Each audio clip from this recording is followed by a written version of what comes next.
നമസ്കാരം. പുതിയൊരു തട്ടിപ്പ് വന്നിട്ടുണ്ട്. വാട്സപ്പ് ഉള്ളവരെയാണ് അത് ബാധിക്കുന്നത്. ഇങ്ങനെ തുടർന്ന നമ്പറുകളിൽ നിന്ന് നിങ്ങൾക്ക് കോൾ വന്നേക്കാം. ഒരിക്കലും എടുക്കല്ലേ.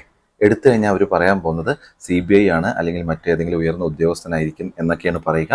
നമ്മളൊക്കെ ഓൺലൈനായിട്ട് പർച്ചേസ് ചെയ്യുന്ന കാലം കൂടിയാണല്ലോ. അപ്പോൾ നിങ്ങൾ അയച്ച അല്ലെങ്കിൽ നിങ്ങൾക്ക് വരുന്ന ഒരു പാക്കറ്റിൽ എന്തോ നിരോധിത വസ്തു ഉണ്ട്, അതുകൊണ്ട് നിങ്ങൾക്കെതിരെ നടപടിയെടുക്കും, ഇതാണെന്നൊക്കെ പറഞ്ഞിട്ടായിരിക്കും. ഒരിക്കലും അങ്ങനെയൊക്കെ സംസാരം വന്നു കഴിഞ്ഞാൽ തന്നെ കട്ട് ചെയ്യുക, ബ്ലോക്ക് ചെയ്യുക കേട്ടോ. അത് മസ്റ്റായിട്ട് ചെയ്യുക. അവരുമായിട്ടൊന്നും സംസാരിക്കാൻ നിൽക്കണ്ട. നമ്മൾ ചിലപ്പോൾ ഒരു ക്യൂരിയോസിറ്റി കൊണ്ടോ അല്ലെങ്കിൽ പേടി കൊണ്ടോ കൂടുതൽ അവരുമായിട്ട് സംസാരിക്കാൻ നിന്ന് കഴിഞ്ഞാൽ നമ്മുടെ ആ അവസ്ഥ മുതലാക്കിയിട്ട് പൈസ തട്ടിച്ചെടുക്കാൻ സാധ്യതയുണ്ട്. ഇന്നലെ പത്രത്തിൽ വന്ന ഈ ഒരു ന്യൂസ് നോക്കൂ. കൊറിയർ തട്ടിപ്പുകളിൽ ജാഗ്രത പുലർത്തി സ്വയം സൂക്ഷിക്കുക എന്ന് പറഞ്ഞിട്ട് കണ്ടോ. അനധികൃത വസ്തുക്കൾ അടങ്ങിയ പാർസൽ പിടിച്ചെടുത്തു പറഞ്ഞിട്ടൊരു വ്യാജ കോളായിരിക്കും ആദ്യം വരിക. ഈ തട്ടിപ്പുകാരുണ്ടല്ലോ, അവർ വ്യാജ നിയമനിർമ്മാണ ഉദ്യോഗസ്ഥരായിട്ടും ചമഞ്ഞേക്കാം. അവരാണെങ്കിൽ അറസ്റ്റോ നിയമ നടപടി ഒഴിവാക്കാൻ പണമൊക്കെ ആവശ്യപ്പെടും.